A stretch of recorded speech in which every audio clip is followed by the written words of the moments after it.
Vamos entonces a seguir con el tema de depresión y enfermedades crónicas. Y es importante precisar que esa relación entre depresión y enfermedades crónicas es una relación bidireccional. Las conductas de riesgo y los cambios psicobiológicos de la depresión aumentan el riesgo de trastornos médicos y asimismo la fisiopatología y complicaciones asociadas a los trastornos médicos precipitan episodios depresivos. De eso vamos a hablar un poco ahora más en detalle. La depresión comórbida, por supuesto, está asociada a mayor mortalidad, pobre adherencia al tratamiento, deterioro funcional y mayores costos en las enfermedades crónicas. La fisiopatología podría sintetizarse en tres abordajes principales. La neuroinflamación, la activación de la cascada de citoquina, la desregulación de los neurotransmisores, que es la hipótesis clásica de la eh, desequilibrio de las monoaminas, el desbalance hormonal y metabólico, que tiene que ver con el cortisol y la insulina fundamentalmente. En un esquema muy reduccionista, pero fundamentalmente hay dos cosas fundamentales: la hiperactividad del eje hipotálamo hipófiso adrenal y la activación crónica del sistema nervioso simpático, en conjunto con las citoquinas proinflamatorias, favorecen la resistencia a la insulina. Igualmente, favorece la agregación plaquetaria, aumentando el riesgo de eventos cardio y neurovasculares. Y la disfunción endotelial y elevación de la endotelina 1 se asocia a ruptura de placas ateromatosas. Por supuesto, igualmente, estos fenómenos vasculares, la hipertensión, aumento de adiposidad central y resistencia a la insulina contribuyen entonces al aumento de mortalidad en pacientes con enfermedades crónicas y depresión. Este es un esquema reduccionista, pero que contiene todo lo que fisiopatológicamente explica la relación a nivel bioquímico, a nivel fisiopatológico, de la depresión y las enfermedades médicas, fundamentalmente metabólicas, cardiovasculares y degenerativas. La depresión como enfermedad sistémica afecta a varios sistemas, entonces la hiperactivación de ese eje hipotálamo hipófiso adrenal, y ahí nos vamos a centrar fundamentalmente con un aumento del cortisol. Hay una alteración de la actividad del glucocorticoide, disfunción del receptor glucocorticoide que se pone hipofuncionante, atrofia de la subregión hipocampal, aumento de la susceptibilidad de enfermedad cardiovascular y disminución mineral ósea.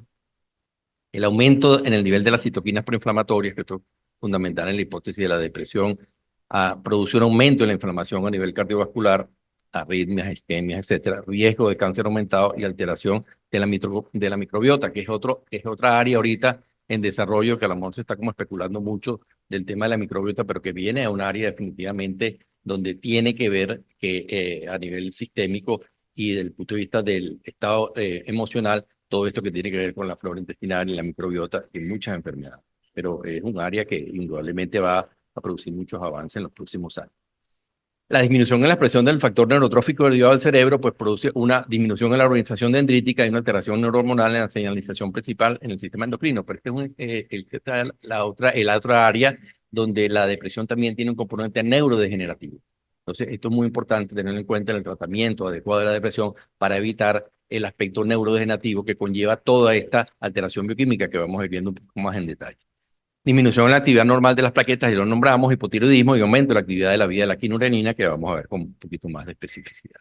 Entonces, esta inflamación crónica de bajo grado persistente, así se llama la activación del sistema inmune de manera prolongada y persistente, indudablemente que predispone a enfermedades cardiovasculares, depresión, cáncer y diabetes. Y muchos factores son las que definitivamente eh, eh, activan este proceso de inflamación crónica persistente. Numerosos factores, tanto biológicos como ambientales, como dice aquí, contribuyen a esto. El estrés, alimentación, aumento del tejido adiposo, microbiota intestinal y disfunción de las células inmunitarias son parte de los factores que activan esta inflamación crónica de bajo grado.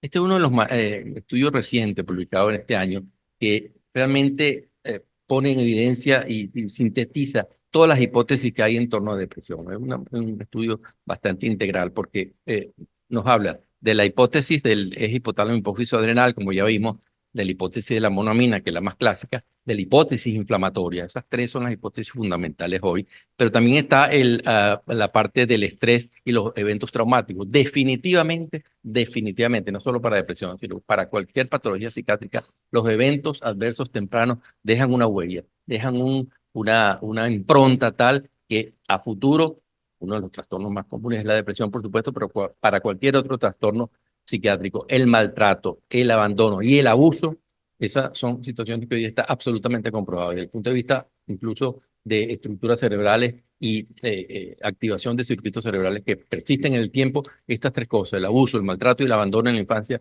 son determinantes para cualquier patología psiquiátrica. Bueno, la otra hipótesis es la hipótesis estructural de estructuras a nivel del sistema nervioso y la genética y epigenética, por supuesto, que constituye lo que vengamos predispuesto a que se activa o no de acuerdo a las interacciones del ambiente a nivel genético. Pero por supuesto también que quita otra vez el tema de la microbiota y la disbiosis intestinal y, bueno, la actividad del hígado, que es donde se metaboliza toda una serie de sustancias, pero que esta cascada proinflamatoria, repito, la inflamación crónica de bajo grado, permeabiliza la barrera hematoencefálica. Hay una serie entonces de toxinas o citoquinas proinflamatorias que atravesan la barrera hematoencefálica y por su acción en los astrocitos y la microglía, ese entramado de sostén de las neuronas, producen ese efecto neurotóxico y neurodegenerativo a nivel cerebral. Fundamentalmente, eso es el mensaje que les quiero transmitir de esta hipótesis. Pero vamos a especificarlo un poquito más. Y bueno, esto lo que nos dice es que además de la hipótesis de las monoaminas, serotonina, dopamina, norepinefrina, el GABA, todas estas sustancias citotóxicas de las interleuquinas, también hoy en día constituyen una explicación fundamental a este nivel de la depresión. Volvemos a el origen un poco del esquema principal, la activación del eje hipotálamo hipófisis adrenal, que se activa por situaciones de estrés, bien físico o emocional, y como les dije allí, estas situaciones en la edad temprana, en edades tempranas, de manera crónica, ¿no? El estrés normal, que este eje funciona y el organismo muy sabiamente vuelve al equilibrio normal, pero ese estrés crónico, persistente, no bien reconocido ni bien abordado, de alguna manera entonces ya produce a través de la activación del factor de replicación del macrófago, el NF-κB, empieza a secretarse esta serie de interleuquinas proinflamatorias, fundamentalmente interleuquina 6 y factor de necrosis tumoral. Igualmente, esta activación, hay una activación del locus cerúleo, que es una concentración fundamental de neuronas noradrenérgicas en el cerebro. Entonces, esas dos activaciones crónicas, persistentes, de alguna manera es que desencadenan toda esta cascada y relaciones entre citoquinas proinflamatorias y hormonas que de alguna manera pues producen esa asociación entre las enfermedades médicas y la depresión. Es el proceso de inflamación crónica persistente, el enlace común entre estas dos entidades, enfermedades metabólicas, cardiovasculares, depresión fundamentalmente. Y lo que pasa con estas citoquinas proinflamatorias, interleuquina 6, factor de necrosis tumoral, pero la 1, la 2 también, que desvían el metabolismo del triptófano a ácido por efecto de la indol dioxilamina, como se el efecto de la indol dioxilamina, entonces derivan el metabolismo normal del triptófano, que es el precursor de la serotonina, lo derivan hacia la cascada de la quinurenina y el ácido quinurínico, y de allí en adelante, pues incluso a nivel molecular, hay disminución del nicotina adenildinucleósido, que es el que se encarga del transporte electrónico, del electrones a nivel de mitocondria. Entonces, fíjense que estamos hablando ya de toda esta cascada que a nivel incluso mitocondrial tiene efectos nocivos porque aumenta el estrés oxidativo, entre otras cosas, pero sobre todo, vuelvo aquí, desvía el metabolismo de la serotonina, entonces hay una disminución de la serotonina, que es lo que es la hipótesis fundamental de las monoaminas en la depresión, un desbalance a nivel de la serotonina por desviación del triptófano por la cascada proinflamatoria. Pero entonces, por supuesto que esa activación de la cascada proinflamatoria, a la vez que también disminuye o hiposensibiliza el receptor del cortisol, igual lo hace con los receptores de la insulina. Entonces aquí hay una especie de integración de lo que es cómo se une este proceso de disparo de la cascada proinflamatoria con el sistema endocrino y el sistema de la microglía y los astrocitos, como les decía, y la disminución de las monoaminas y el efecto de los receptores de insulina y la enfermedad metabólica y la diabetes que sigue su curso. Indudablemente que también en depresión, entonces hay esta situación con el apetito, a veces hay aumento del apetito, disminución del apetito, el paciente se descuida, empieza a comer inadecuadamente y entonces también el trastorno del sueño, La misma depresión, como dice aquí, la adiposidad central, también son situaciones proinflamatorias. Se permeabiliza la barrera hematoencefálica. Está aquí la activación del hipotálamo hipófisis adrenal, la resistencia a la insulina, aumento de los niveles de glucocorticoides, que ya el receptor también es insuficiente. Y entonces esta inflamación, este estado crónico, es lo que también de alguna manera pues desencadena el síndrome metabólico y la diabetes posteriormente, si esto sigue pues sin tratarse adecuadamente. Este otro esquema de nuevo, que aquí tenemos, digamos lo que hemos dicho, la activación del hipotálamo hipofisario adrenal, la activación crónica de esta situación, el locus coeruleus con su secreción de norepinefrina, la desviación del metabolismo del triptófano, de alguna manera también por aquí algunos medicamentos, los ácidos grasos de cadena larga, y aumenta el estrés oxidativo, también la parte cardiovascular por la activación del locus coeruleus y la epinefrina o norepinefrina, de manera que la parte cardiovascular, la parte hormonal metabólica y la parte de estrés oxidativo son la unión fundamental, denominador común, la cascada proinflamatoria de las enfermedades metabólicas, enfermedades cardiovasculares y neurodegenerativas con la depresión. Fundamentalmente eso es la idea que quiero dejar clara.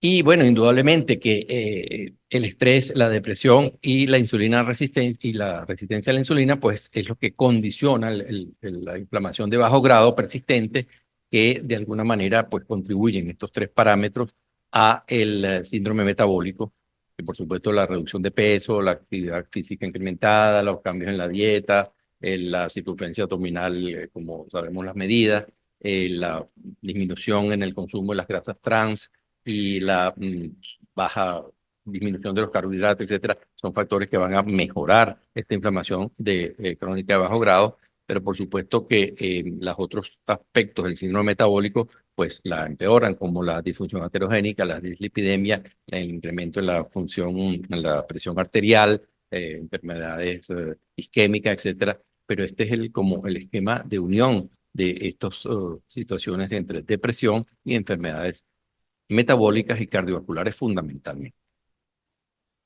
De nuevo, para que quede claro un poquito cómo es esta interrelación, la activación del hipotálamo hipofisio adrenal, por supuesto que la disfunción genética que tengamos precipitada o no, insisto, en el maltrato y el abandono de alguna manera en las edades tempranas y por supuesto la interacción con el ambiente y la epigenética pues puede ayudar o no. El tema de la neuroinflamación de bajo grado, la desviación del metabolismo del triptófano, la microbiota y su campo estabiliza allí. Hay mucha más serotonina en el intestino delgado que en el cerebro, entonces por allí se habla del segundo cerebro que el intestino delgado, pero hay un campo por ahí interesante. El resto es que hay una hiposensibilidad entonces los receptores tanto glucocorticoides de la insulina, el metabolismo a nivel del cerebro pues se hace infuncional por permeabilización de la barrera hematoencefálica y bueno, pues la diabetes tipo 2 indudablemente, que ya vemos el porcentaje altísimo de depresión que ocurre también en diabetes.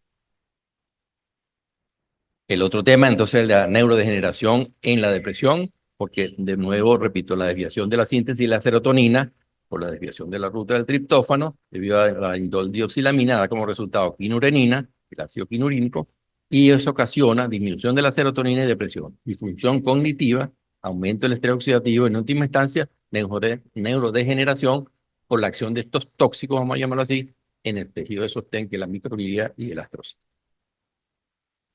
Bueno, un poco lo mismo también para precisar este concepto. Los mediadores inflamatorios periféricos inducen esa activación microglial y esta es una vía a través de la cual la activación del sistema inmunitario periférico pues podría producir síntomas psiquiátricos. Esto también podría explicar los efectos antidepresivos del antagonismo del TNF. Y la microglía activada libera sustancias neurotóxicas, como citoquinas proinflamatorias, eicosanoides, etcétera, mientras que la microglía en reposo libera factores neurotróficos como un factor neurotrófico derivado del cerebro. Y es un equilibrio que se mantiene, que puede ser indudablemente neurogenerativo o neurodegenerativo, independiente si el proceso inflamatorio de bajo grado persistente está o no está por todos estos mecanismos que hemos tratado un poco de decir. Pero quiero particularmente tomar un punto con respecto a esto de la artritis reumatoide. En la artritis reumatoide, la depresión es 2 a 3 veces más prevalente que en la población general, reportando hasta un 17% mayor que en diabetes, Parkinson y cáncer. He tenido la dicha de compartir mi trabajo en reumatología con Ana María Blasini, bueno, y con otro reumatólogo, entonces no podía meter la cuñita de la reumatología aquí. Los estudios, los estudios no siempre, los estudios no siempre diferencian entre los síntomas depresivos como parte del proceso de adaptación o una condición crónica o la depresión mayor como comorbilidad de la enfermedad o efectos del tratamiento. La doctora María Alejandra Pulido dijo algo interesante y que tenemos que tener en cuenta, y quiero decirlo ahorita para que no nos salgamos un poquito de esto tan molecular, pero al dar el diagnóstico de una enfermedad crónica, estamos ocasionando, hay una pérdida, la pérdida de la salud, y eso desencadena un proceso adaptativo, un proceso de duelo que también tenemos que estar presentes. Es una de las cosas que queremos dejar claro. Una cosa es la tristeza, una cosa es el duelo, una cosa es el proceso adaptativo, otra cosa es la depresión mayor, que tiene todas estas connotaciones a nivel bioquímico molecular, y eso hay que tratarlo.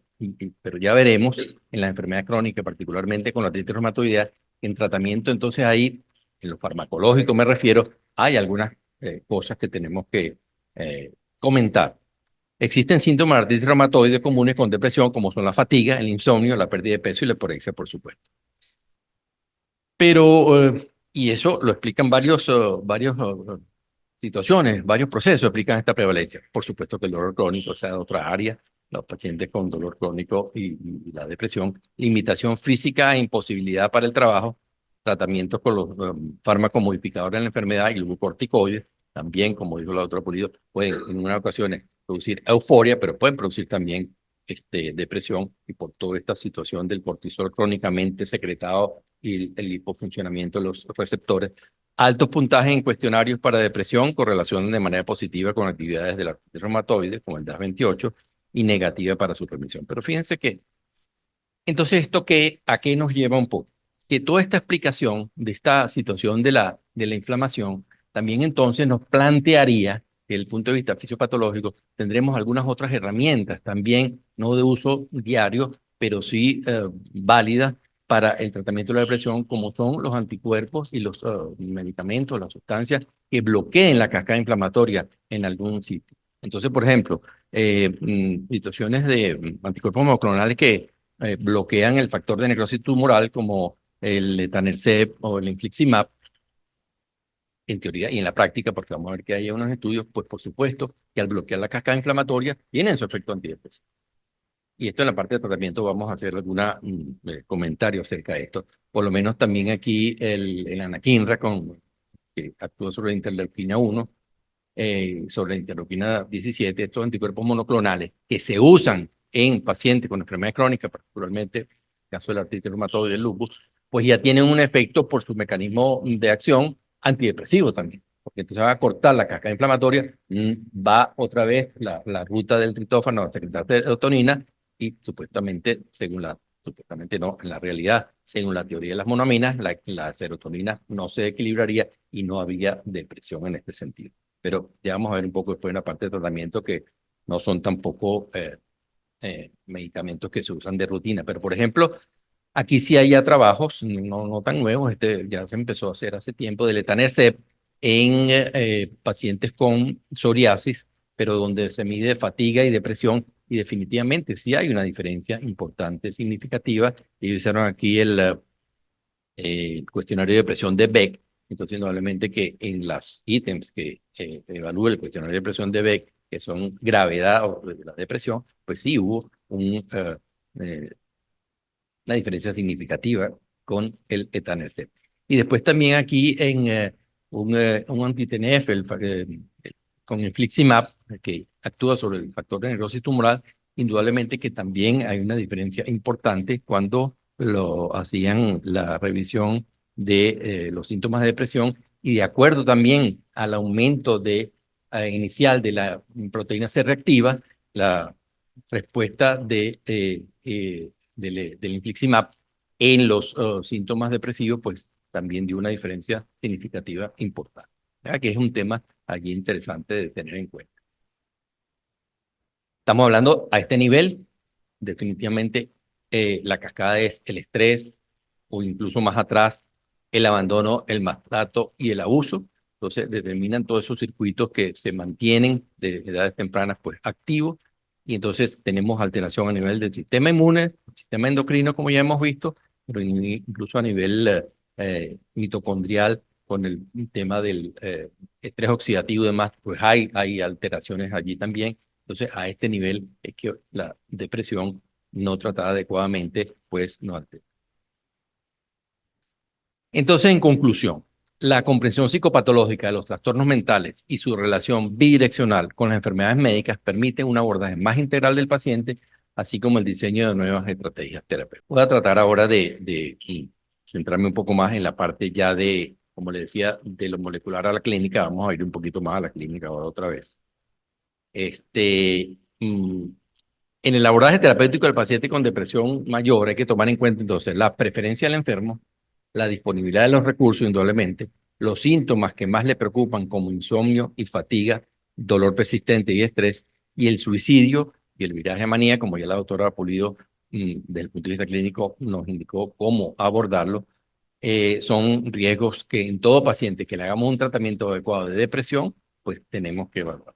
La idea es que el internista pueda hacer en su consultorio un interrogatorio adecuado, preciso, de alto valor predictivo sobre los síntomas de depresión, y ya esto, con estos dos tipos de tristeza, la tristeza patológica mayor parte de los días, la mayor parte del día, los 15 días, y la anedonia o la apatía, son dos síntomas muy, muy fuertes que la presencia de uno o los dos ya nos obligan a seguir interrogando lo demás. La ausencia de ambos, bueno, no es tan probable que sea una depresión. Pero eso el internista clínico ya en su consultorio hace un diagnóstico de certeza con estos criterios definitivamente. Yo voy a mostrarles un poco esta guía, que es la guía canadiense, que es la de más reciente publicación, y que me parece que es una muy adecuada que siempre utilizamos, que, bueno, tiene los criterios de evidencia y de líneas de tratamiento, el círculo completo, pues lo de mayor evidencia, para centrarme ahorita en primer lugar en el tratamiento farmacológico. Porque, ¿qué es lo que pasa? En la medida en que en nuestro consultorio podamos hacer un diagnóstico preciso, adecuado, precoz de depresión, y podemos indicar el fármaco adecuado, estamos ganando tiempo, porque ningún fármaco, por lo menos de estos que tenemos ahorita, de los antidepresivos, va a empezar a hacer efecto ante 2, 3 semanas. Entonces, si el internista, el clínico, que hace un diagnóstico adecuado, comienza el tratamiento farmacológico de una vez, estamos ganando tiempo. Estamos ganando tiempo por lo menos de 1 o 2 semanas, porque la idea es que, bueno, que trabajemos en conjunto, que lo refiera al psiquiatra. Si usted se quiere meter con la depresión, bueno, ese es su criterio clínico, pero bueno, para eso estamos aquí también, para que lo haga adecuadamente. La idea es trabajar en equipo, indudablemente. Porque el tema suicidio, el tema manía, o el tema euforia, que es un tema ya complicado. Si hay otro trastorno de personalidad, cuáles son las comorbilidades en depresión. Entonces eso ya para el internista quizás se le complica un poco más. Pero la idea es que podamos hacer los diagnósticos en el consultorio preciso. Entonces, recomendaciones para el tratamiento inicial, y este es el otro tema que quiero tocar. Todas las guías, todas las guidelines, todas las guías le dicen psicoterapia o farmacoterapia. Entonces, vamos a revisar la de la CP, vamos a revisar las del Grupo de Canadá y un par de más, de otras guías que hay allí, pero todas le dicen en primer lugar moderada, con bajo riesgo, moderada con un riesgo un poquito mayor, o severa con riesgo. Entonces, psicoterapia y farmacoterapia demuestran beneficios similares. Vamos a ver en todas las demás guías que le dicen a usted, episodio depresivo leve o moderado, psicoterapia sola o farmacoterapia sola. Eso en la clínica es un poco complicado, por eso les decía, de la teoría a la práctica. Pero ¿cómo va usted a decir, bueno, esto es moderado, entonces mira psicoterapia? ¿Y qué estamos hablando cuando hablamos de psicoterapia? Eso ya lo vamos a clarificar un poquito más. Porque entonces, pero eso es lo que dicen todas las guías. Eh, Vamos a ver, por ejemplo, aquí, sigamos aquí. Bueno, lo que dicen allí, inicialmente, lo del círculo rojo. Dicen, inicial entre farmacoterapia y psicoterapia. Farmacoterapia, si es moderadamente para reducir los efectos depresivos. Lo vamos a ver más adelante que le dice, si el episodio depresivo, repito, es leve o moderado, psicoterapia solo. Si es severo, entonces monoterapia con fármacos de antidepresivos de segunda generación y psicoterapia. Eso no está muy claro. La idea es que si usted diagnostica un episodio depresivo mayor, tiene que medicar. Tiene que medicarlo con antidepresivos. Y psicoterapia y farmacoterapia, definitivamente en conjunto, son superiores a uno de los dos en solo. Las guías dicen psicoterapia sola sirve para depresión mayor no severa ni complicada. Pero, bueno, ajá, entonces, ¿qué es lo que es eso? Ya vamos a hablar un poquito más. Pero me interesa que para aclarar eso, la primera línea de tratamiento farmacológico para episodio depresivo mayor son los antidepresivos de segunda generación, que son los inhibidores de la recaptación del serotonina. Entonces, bueno, los conocemos. Escitalopram, fluoxetine, fluoxamina no se consigue mucho por aquí, tiene otras para trastornos obsesivo compulsivos mucho mejor que para depresión, paroxetina, sertralina. Después tenemos desvenlafaxina, duloxetina y venlafaxina, que son los duales. Los primeros son los inhibidores de la recaptación de serotonina y desvenlafaxina, duloxetina y venlafaxina son duales que actúan sobre serotonina y norepinefrina. Con eso que conozcamos, yo creo que hay afortunadamente bastante antidepresivo a disposición. Después tenemos algunos otros como bupropión, mirtazapina, vortioxetina, etcétera. Estos vortioxetina y vilazodones son dos antidepresivos nuevos que inhiben la recaptación de serotonina, pero que también actúan como agonistas del receptor 5-HT1A.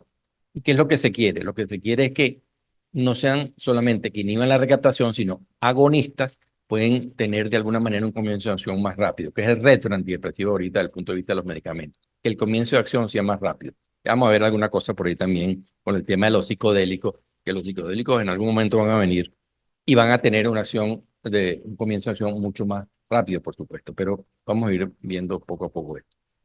Bueno, esta es una tabla que sí me parece que es bastante importante porque compara la eficacia y la tolerabilidad de la primera línea de tratamiento farmacológico. Entonces, fíjense ustedes por aquí, bueno, el verde es más favorable, blanco neutral y rojo es menos favorable. Pero vamos a agarrar uno que yo recomendaría que es el de primera línea para todo internista, todo clínico que no quiera complicarse mucho, pero sí hacer el tratamiento inicial adecuado farmacológico, la sertralina.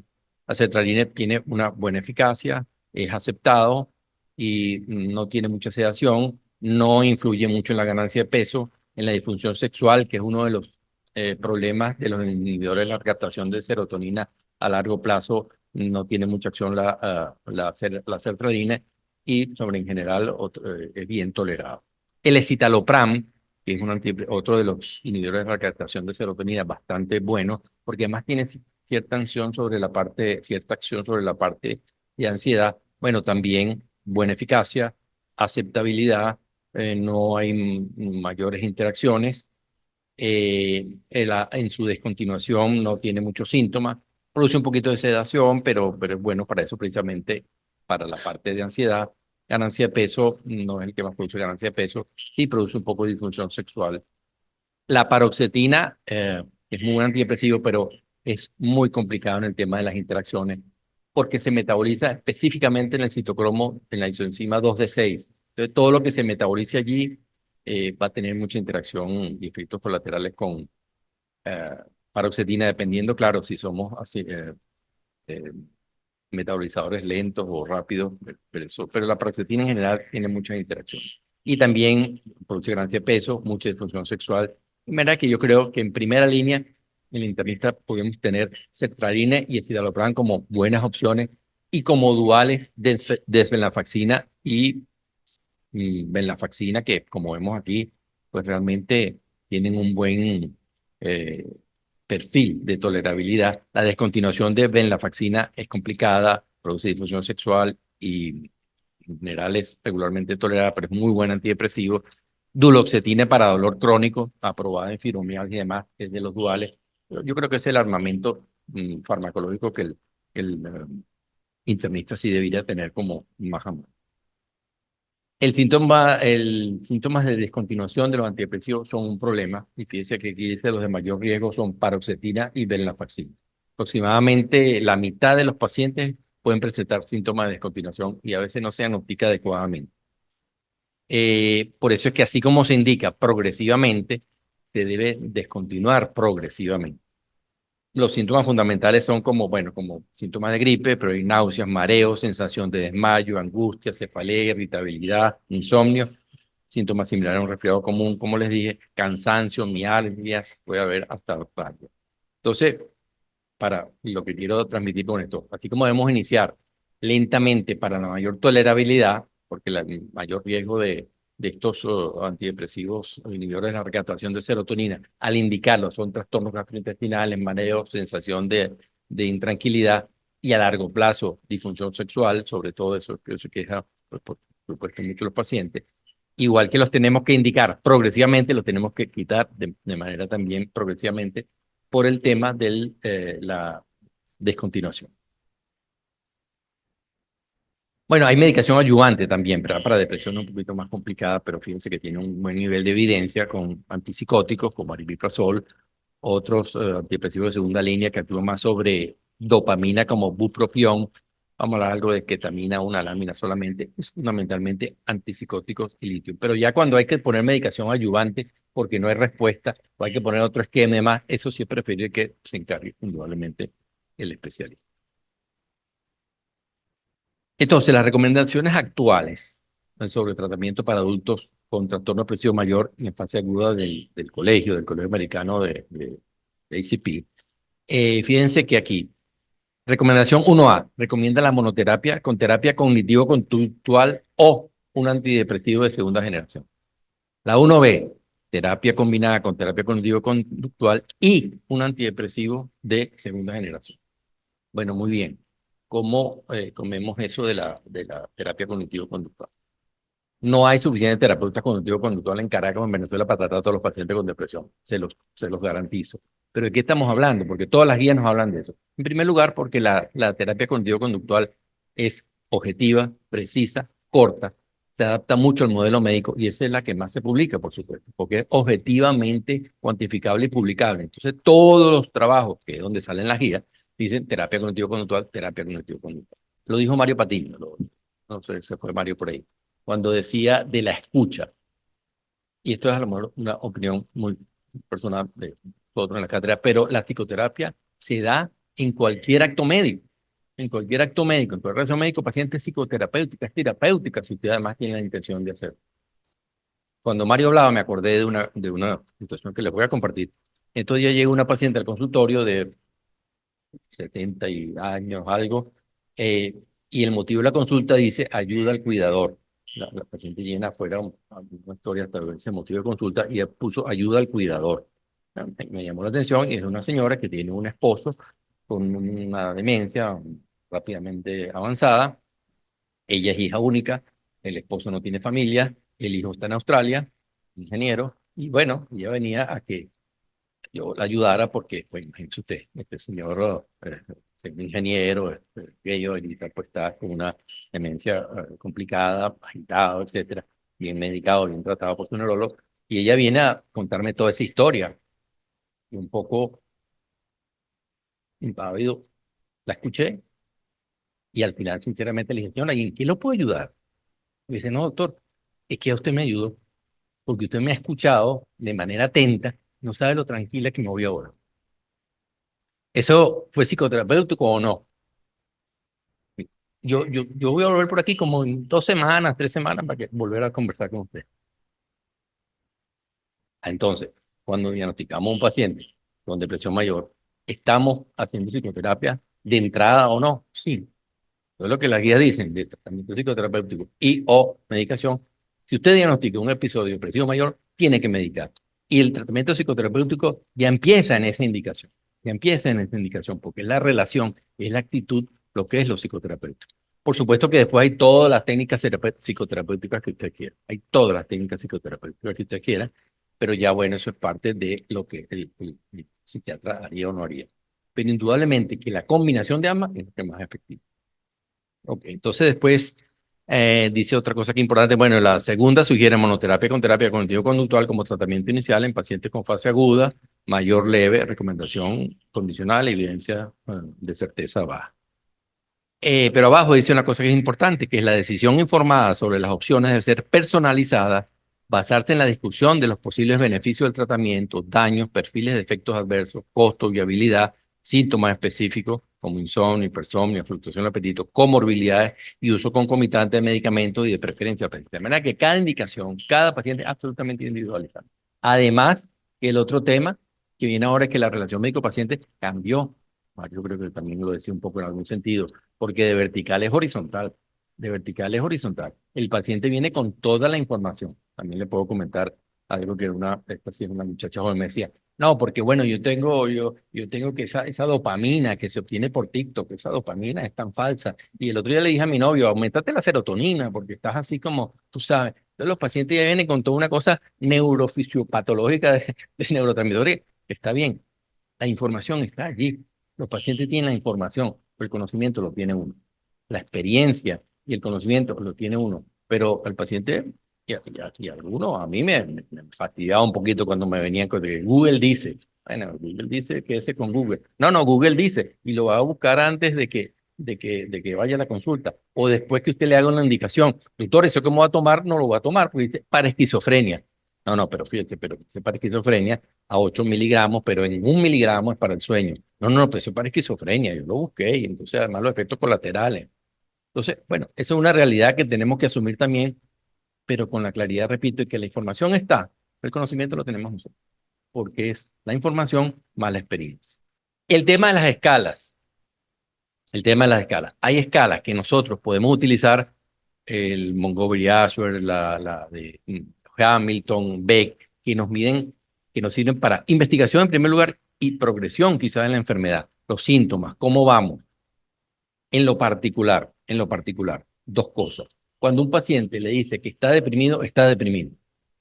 Hay un estudio incluso que se hizo en el Servicio de Medicina 2, no sé, del Hospital Universitario, no recuerdo, donde se les preguntaba a los pacientes si estaba deprimido o no y se contrastaba después con escala objetiva. Dio una altísima correlación. Mira, cuando un paciente diga estoy deprimido, está deprimido, en primer lugar. Y una escala que uno puede usar en el consultorio, allí tranquilito, es la escala análogo-visual de depresión, así como la idea del dolor, pues igualita, la misma de depresión. 0 es cero depresión, 10 es demasiado deprimido. ¿Cómo se ha asistido usted los últimos 15, los últimos 7 días? De 0 a 10. 0 sin depresión, 10 muy deprimido. Y eso es objetivo, y eso sirve. Pero también podemos usar cualquier cantidad de escala. Todas las guías usan la escala de salud del paciente, el PHQ-9, que es autoadministrada. Como les decía, las otras que uno administra son fundamentalmente Beck, Hamilton y Montgomery-Åsberg, que son válidas y también para estudios de publicación científicos, etcétera. Y para el paciente esta. Pero fíjense ustedes entonces, bueno, esto es un poco la validez del cuestionario de salud del paciente, PHQ está bien validado para diagnóstico. Esa sí hace diagnóstico objetivo, pero el diagnóstico es clínico. Pero fíjense ustedes, esto fue publicado en la revista JAMA actualmente y compara las guías del American College y otras guías, la de Canadá no, por eso la puse aparte. Y fíjense que para el diagnóstico de depresión moderada, leve, moderada, severa, usan el cuestionario de salud del paciente. Un PHQ, un cutoff de 10, menos de 10, 10 a 14, 15 a 19 o más de 20. Bueno, lo que pasa es que es muy difícil. Bueno, si es moderada, entonces fíjense, pues, por ejemplo, moderada, terapia cognitivo-conductual. Pero si yo estoy diagnosticando en mi consultorio una depresión, eso no es moderado, no, es de episodio depresivo mayor y eso es lo que yo tengo que medicar y medicar, medicación más psicoterapia, llámele usted como quiera la técnica psicoterapéutica, eso es lo que va a ser efectivo. Y repito, y ya el hecho de indicar ya es psicoterapéutico porque además todos ustedes saben que es así. Entonces, psicoterapia más antidepresivo de segunda generación. Yo creo que eso es lo que uno se tiene que llevar de aquí, claro. Cuando diagnostica adecuadamente un episodio de depresión mayor, con los criterios bien adecuados y la interrogación, el interrogatorio bien dirigido, como hemos estado diciendo. Ese es el mensaje en general que le queremos dejar. Pero fíjense ustedes que entonces toda esta fisiopatología y toda esta cosa nos plantea que hay otros medicamentos también que nos sirven para el tratamiento de la depresión, porque entonces tenemos los antiinflamatorios de trabajo con Celecoxib ya muy viejos, las estatinas más los inhibidores de recaptación de serotonina, la vortioxetina, como le decía, que actúa ya como agonista y no deteniendo la recaptura, los inhibidores esto de los procesos inflamatorios como el etanercept, el adalimumab, el infliximab, etcétera, Bueno, levotirosina y triotironina, el mifepristone, pero ya cuando hay síntomas psicóticos. Pero entonces aquí hay una cosa que también les quiero dejar muy, muy clara. Nosotros tenemos un paciente con una enfermedad inflamatoria, una artritis reumatoidea. Ya sabemos que el tratamiento en sí nos va a ayudar con la depresión. A lo mejor no tenemos los criterios completos de depresión. ¿Vale indicar antidepresivos allí? No es mala praxis si lo indicamos, porque fisiopatológicamente nosotros sabemos que por el proceso inflamatorio hay una disminución, una desviación del metabolismo del triptófano, hay disminución de serotonina. No es mala praxis que sin los criterios completos allí nosotros pongamos un antidepresivo. Sería la única forma donde sin criterios completos de depresión podemos poner un antidepresivo porque sabemos que va a haber, por el proceso inflamatorio, que va a haber una disminución de la síntesis de serotonina. Y entonces, si tenemos uno de estos fármacos, sabemos también que de por sí nos van a ayudar en el proceso inflamatorio y depresivo. Pero indicar, y eso es lo que hacíamos en el centro de enfermedades reumáticas, en reumatología, que los pacientes sin tener muchos criterios de depresión, pero sí tener una artritis reumatoidea, por ejemplo, y algunos de los criterios sin necesidad de los 5 de 9, medicamos con antidepresivos de por sí. Si tenemos estos anticuerpos monoclonales, bueno, también estamos sabiendo que allí, desde el punto de vista farmacológico, estamos incidiendo en que haya un nivel de serotonina o de inflamación menos fuerte o de serotonina más equilibrado. Está clarito eso. Yo creo que quiero que quede claro. Y entonces, lo que les decía del tema de la psicoterapia, bueno, tenemos varias técnicas psicoterapéuticas, puse yo aquí, algunos psicoterapeutas se pueden sentir un poquito ofendidos, porque la psicoterapia para mí es la relación que establecemos con el paciente y si así nuestra intención que sea psicoterapéutica es psicoterapéutica. Y la escucha es lo fundamental, y la escucha y la actitud. Pero bueno, hay una serie de psicoterapia, la cognitivo-conductual, como ya les expliqué, de la más objetiva, activación conductual, centrada en resolución de problemas, interpersonal, la psicoterapia psicodinámica y la psicoterapia basada en mindfulness, que voy a ponerle dos cositas leves de eso para finalizar. Hoy en día hay lo que se llama las terapias de tercera generación. ¿Cuáles eran las primeras de primera generación? Las basadas en el análisis, se centran en el pasado del paciente, es el psicoanálisis. Validísimo y valedero hoy día, por supuesto que sí.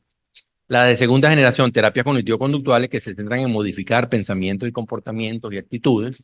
Validísimo también. Bueno, si tú estás deprimido, entonces cada mañana tengas o no las ganas, te vas a parar y vas a hacer una rutina y vas a caminar y vas a hacer ejercicio. Perfecto. Y las de tercera generación que son basadas en la aceptación y la flexibilidad. Se centran en la relación que la persona tiene con sus pensamientos y con sus emociones. Ya le decía la doctora Pulido también que hay personas, particularmente esto es un principio como muy psicosomático, la incapacidad, la lexitimia, la incapacidad de reconocer y manifestar las emociones, un principio fundamental de verdad en enfermedades psicosomáticas, que hoy día son todas psicosomáticas, porque lo que no se expresa por la palabra se expresa por el cuerpo. Ah, eso no tiene duda. Lo que no se expresa por la palabra se expresa por el cuerpo.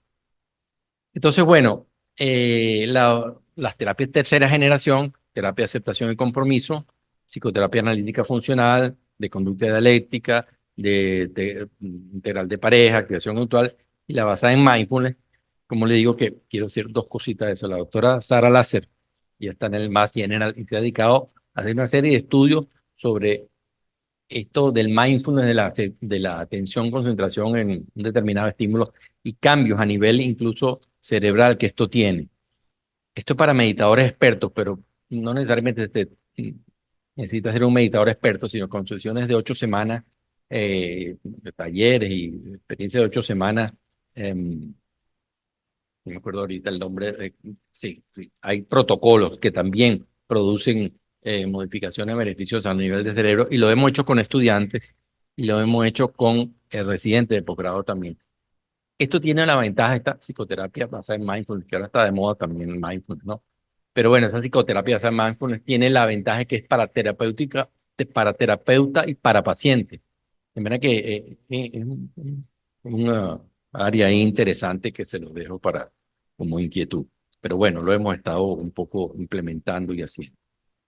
Y sí tiene modificaciones a nivel cerebrales determinadas por tomografías y tomografías con consumo de glucosa, etcétera. Hay aumento del grosor de la sustancia gris en la corteza sensorial y corte cerebral, aumento del tamaño del corte cingulado anterior, aumento del volumen del hipocampo y de la unión temporoparietal y disminución del tamaño de la amígdala, que es la que nos pone en la situación del estrés. Y acuérdense que todo esto viene de por allá, de la activación del eje hipotálamo hipófisis adrenal, que es el sistema de regulación del estrés, que viene de muy atrás también con el maltrato a nivel de la infancia, que de ahí hacia adelante, pues hay toda esta situación de proinflamación y hormonal. De manera que estas son unas técnicas que son interesantes, que sobre todo, que es lo que uno le recomienda a los pacientes, que no es el tema, pero bueno, no sé cómo vamos de hojas. Para insomnio, el insomnio del tratamiento farmacológico es lo último. Lo que hay que hacer primero es higiene del sueño, disminución de estímulos y estas situaciones, y eso está estudiado, de una serie de técnicas de relajación es la más importante y la más efectiva en higiene del sueño. De bajar un poquito ese tema de los estímulos, pues muchas veces no es trastorno del sueño lo que hay, es hiperactividad del cerebro. Entonces, bajar esos estímulos antes de ir a dormir, definitivamente es lo que funciona. Pero ese no es el tema, perdón. Y si me dejan aquí, sigo hablando. Y el hecho es que hay modelos preclínicos, entonces ahora en esto de los neurotransmisores y que se tardan 15 días y todo, donde está la esketamina y los psicodélicos. Y está la psilocibina y el éxtasis, el MDMA. Y ahí no usamos nosotros ketamina ahorita, pero creo que aquí en este centro sí se está usando. Y definitivamente que en el tema de ideación suicida, una cosa peor en una depresión que la ideación suicida y la ideación suicida persistente. Entonces necesitamos algo que sea rápido. Y la ketamina pues está, el anestésico está dando resultados como que de una vez la ideación suicida la baja para esos pacientes en estado agudo de riesgo suicida, la ketamina está funcionando. Pero sin embargo, mire, y esto lo publicó el colegio en una letra, en un pequeño artículo, de una comparación de un artículo que estaba en Anales, del año pasado, por cierto, que comparaban ketamina con tratamiento electroconvulsivo. Tratamiento electroconvulsivo bien utilizado se utiliza hoy día con anestesia, relajante, etcétera. Y para esas situaciones agudas de depresión, intrantulosidad muy grave, pues sí, de la ketamina y el tratamiento electroconvulsivo realmente no tuvo mayor diferencia, sino que en efectividad para, repito, cortar el riesgo suicida, más o menos fueron equivalentes en efectividad. Charles Nemeroff es un psiquiatra que ha trabajado muchísimo en este tema de la depresión, estrés postraumático, etcétera, y dijo en abril, en el Congreso Mexicano de Psiconeurofarmacología, dijo, en menos de 12 meses, la FDA dará la aprobación del éxtasis para el tratamiento de trastorno de estrés postraumático. No lo aprobaron. Después, como en un mes que después que él dijo esto, no lo aprobaron. Pero eso viene. De que eso viene, viene porque los estudios que se están haciendo con los psicodélicos y el tratamiento de estrés postraumático y depresión son muchísimos y tienen la ventaja del comienzo de acción mucho más rápido. De manera que eso viene. Lo que pasa es que en esta primera no la aprobaron, pero yo sí creo que ese es un futuro que viene pronto por allí. Bueno, y definitivamente que lo más importante en todo esto, pues es la prevención. Entonces aquí en la prevención de depresión tenemos indudablemente que un buen hábito de sueño, la actividad física está absolutamente comprobada en situación y aquí está de regulación de la neuroinflamación, regulación neuroendocrina y mejoría de la neuroplasticidad. Eso hay todos los estudios que ustedes quieran a nivel de todo lo que quieran de la ventaja de la actividad física en la neuroinflamación, en la homeostasis neuroendocrina y en la neuroplasticidad. Bueno, la parte de la dieta, indudablemente que con todo eso de la microbiota que hay por ahí ahorita, definitivamente porque también tiene que ver con la respuesta inmune y por supuesto, y sobre todo, una de las cosas más importantes en prevención de los procesos neurodegenerativos, las intervenciones sociales, el no aislamiento. Yo creo que eso después de la pandemia se vio como, bueno, una cuestión definitiva, que el aislamiento es absolutamente eh, deleterio, negativo para los procesos degenerativos y por supuesto para los procesos de alguna manera afectivos también. Yo creo que es hasta aquí, no sé cómo estamos de tiempo, tenemos tiempo para algunas preguntas por escrito o verbales. Muchas gracias.